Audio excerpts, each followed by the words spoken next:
आदमी है जो समझते थे वो हंसते थे कि इनको 4 शब्द याद। एक बार ट्रेन में जा रहे थे, चोरी हो गई किसी की, उसकी अटैची खो गई। तो सबसे पूछ रहा था, भाई साहब आपने अटैची देखी? अटैची देखी। तब तक वही मिल गए, बोले भाई साहब आपने अटैची देखी? उन्होंने सोचा अंग्रेजी बोलने का मौका अच्छा है, तो बोले यस। अरे बड़ी खुशी की बात, तो दे दीजिए। तो बोले नो।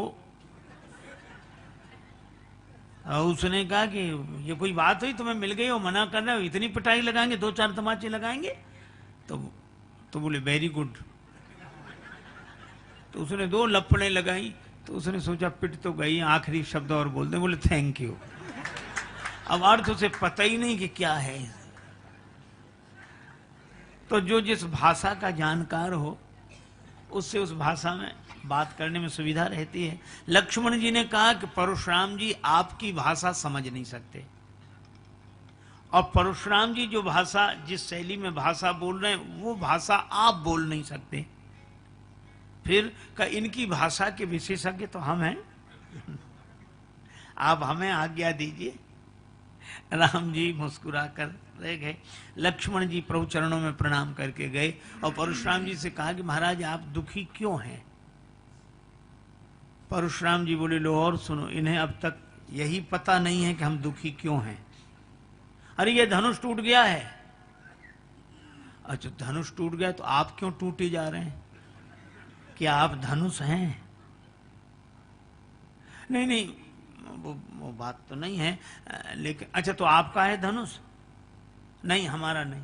अच्छा हमारे गुरुजी का है। अच्छा तो गुरुजी ने इसकी रखवाली आपको दी थी क्या? नहीं नहीं उन्होंने भी नहीं, उन्होंने जनक जी को दिया और जनक जी ने तोड़वा दिया। हाँ फिर आप काहे को परेशान हो? परशुराम जी सोचने लगे कि बाल कह तो ठीक रहा है, हमारा धनुष है नहीं,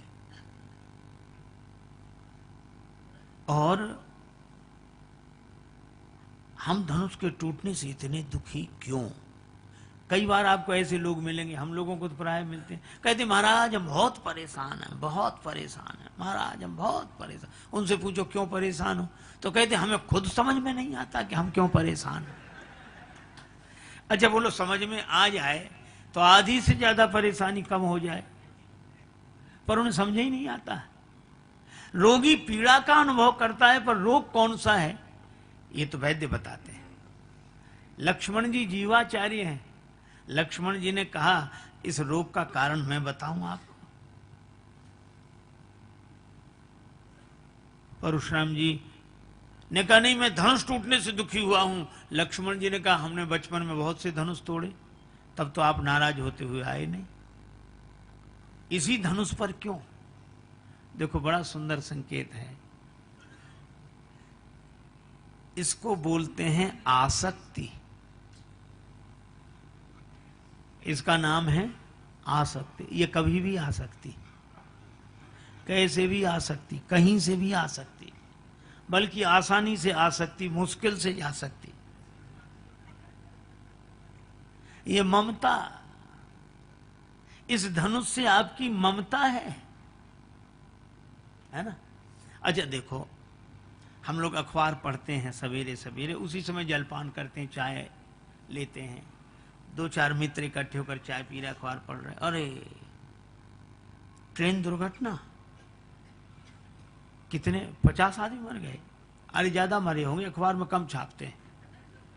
अब 50 मर गए, कम कम छापते, ज्यादा मरे होंगे, कम से कम 100-200 आदमी मरे होंगे। आपने चाय नहीं ली, अब 100-200 मर गए। अच्छा दुख हुआ क्या कि थोड़ी देर मौन रहते या आंसू आ जाते? नहीं नहीं, तब तक अरे अभी भूकंप आया तो उसमें हजारों मर गए थे। कोई आप बिस्कुट लो, हजारों मर गए, बिस्कुट ले।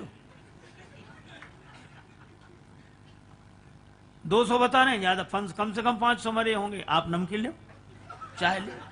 अच्छा बोलो ऐसी बातें करते कि नहीं? हमें बिल्कुल ऐसे आराम से पढ़ते रहते हैं।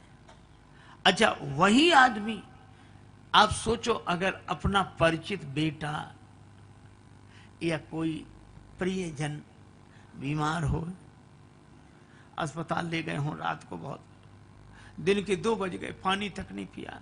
और कोई कहता अब डॉक्टरों ने कंट्रोल कर लिया, अब कोई खतरा नहीं है, अब ऐसे अब आपने सवेरे से कुछ खाया पिया नहीं, कुछ खा लो। तो रो कर कहेंगे तुम्हें खाने पीने की पड़ी, हमें पानी पीने तक का मन नहीं है, पहले बताओ कैसे। 1000 मर गए तब कुछ नहीं, 500 मर गए तब कुछ नहीं, एक तो बीमार ही है, अभी कुछ नहीं हुआ उसे। यही हमारे मन की, हम फूल चुनने आए थे बागे हयात में और दामन को खाक जार में उलझा के रह गए। यही हमारी ममता है।